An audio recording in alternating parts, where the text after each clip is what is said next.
Hello friends, मैं पूजा technical classes की इस ऑफिशियल यूट्यूब चैनल पर आप सभी का स्वागत है। जैसा कि आप जानते हैं फ्रेंड्स, जब तक टाइम मिलता है, जो इम्पोर्टेंट टॉपिक है बहुत ही इम्पोर्टेंट है किसी भी गवर्नमेंट जॉब के एग्ज़ाम के लिए। जैसे ही बन पड़ता है फ्रेंड्स, तो मैं चाहती हूँ कोई एक टॉपिक करवा दूँ। अगर वह स्टूडेंट किसी भी बुक से पढ़े तो उन्हें समझने में दिक्कत ना आए और उन्हें ज़्यादातर चीज़ें याद मिलेगी। तो चलिए, आज एक बहुत ही इम्पोर्टेंट टॉपिक उठाया है जिसका नाम है मौलिक अधिकार। मौलिक अधिकार इट मीन्स फंडामेंटल राइट। आज मैं डिस्कस करने वाली हूँ इस वीडियो में फंडामेंटल राइट्स के बारे में। क्या क्या हमारे इंडियन कॉन्स्टिट्यूशन में क्या क्या हमारे फंडामेंटल राइट्स हैं, और आर्टिकल्स के बारे में चर्चा करूँगी। आर्टिकल्स को एक्सप्लेन करूँगी कि और बहुत ही बारीकी से एक्सप्लेन करूँगी, जिससे आपको चीज़ें बहुत ही एक दो बार देखिएगा तो आपको याद हो जाएगी। वीडियो शुरू करने से पहले अगर आप इस चैनल पर पहली बार विजिट कर रहे हैं तो इस चैनल को सब्सक्राइब करें और बेल आइकन प्रेस करना ना भूलें, ताकि जब भी मैं न्यू वीडियो बनाऊँ तो आपको वीडियो पहले मिले और आप वीडियो देखना ना भूलें। सो फ्रेंड्स, आप मेरे वीडियो को लाइक करें, शेयर करें एंड सब्सक्राइब करें। तो चलिए वीडियो को शुरू करते हैं। फंडामेंटल राइट्स के बारे में बताती हूँ कि मौलिक अधिकार क्या क्या है।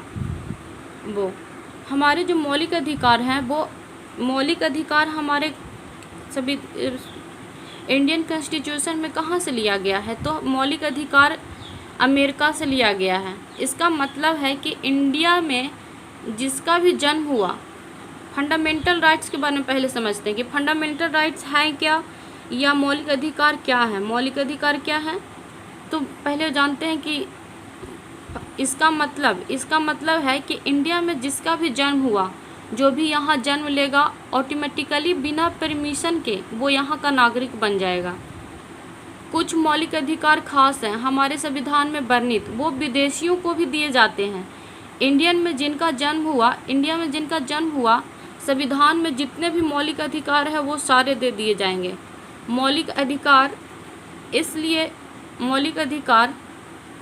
इसलिए इम्पोर्टेंट है क्योंकि ये आपका हक है सभी इंडियंस का, और अगर कोई भी हमारा मौलिक अधिकार छीनता है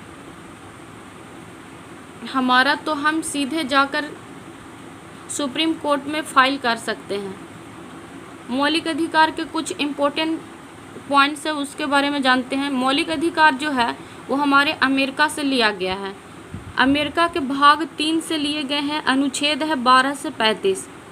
आर्टिकल्स 12 से 13 के जिक्र करते हैं। 12 से 13 आर्टिकल्स में क्या है उसके बारे में बताते हैं। 12 से 13 आर्टिकल्स में इसमें राज्य की व्याख्या किया गया है। इसमें राज्य की व्याख्या की गई है, इसे याद रखिएगा कि 12 से 13 है उसमें राज्य की व्याख्या की गई है। इक्वालिटी की बात करती है। 14 से 19 आर्टिकल्स है वो इक्वालिटी की बात करती है।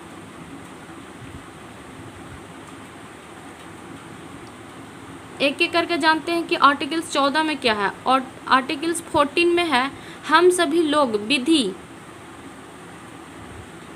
विधि ऑब्लिक कानून सबको समान है। जैसे कि हर एक जितने भी इंडिया में लोग रहते हैं उन सबका कानून सेम है। अगर कोई अपराध किया तो उसका जो किसी भी कास्ट का हो, किसी भी रिलीजन को हो, धर्म का हो, तो सबका जो कानूनी कार्रवाई की जाएगी सबका एक ही करवाया जाएगा। अब बात करते हैं आर्टिकल्स 15 का। तो आर्टिकल्स 15 है आप किसी भी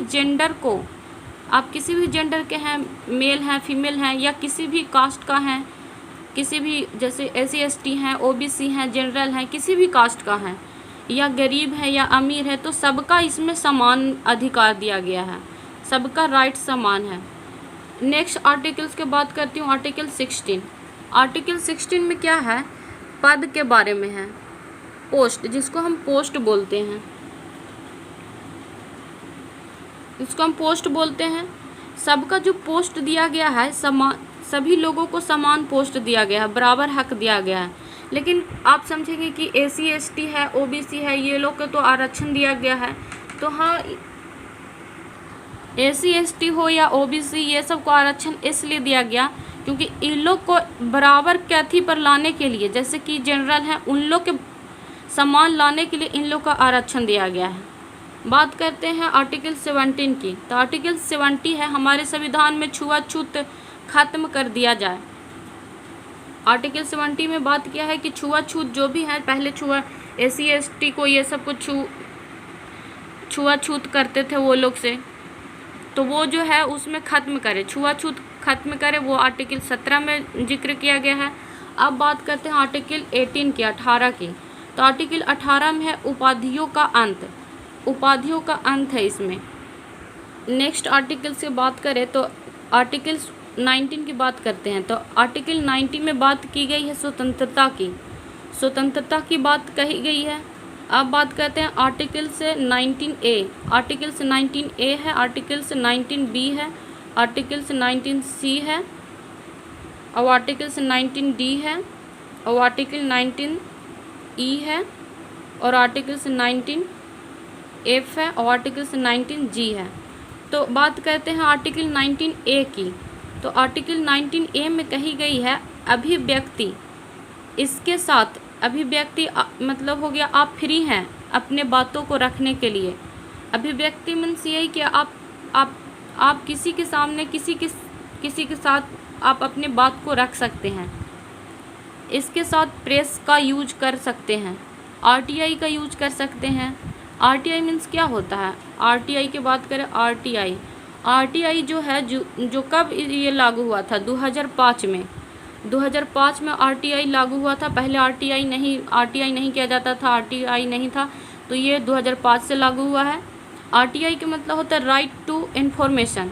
आप RTI किसी भी चीज़ को RTI लगा कर देख सकते हैं, राइट टू इन्फॉर्मेशन।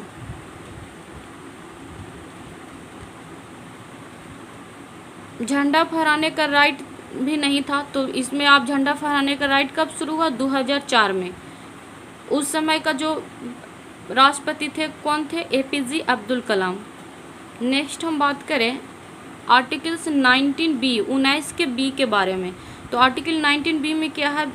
बिना अस्त्र शस्त्र के आप कहीं भी, इंडिया के कहीं भी किसी भी कोना में आप घूम सकते हैं। आर्टिकल 19C की बात करें तो आर्टिकल 19C में क्या है? आपको संघ बनाने की आज़ादी है। संघ बनाने मीन्स कि आप ग्रुप बना सकते हैं या ऑर्गेनाइजेशन बना सकते हैं। नेक्स्ट बात करते हैं हम आर्टिकल 19D की।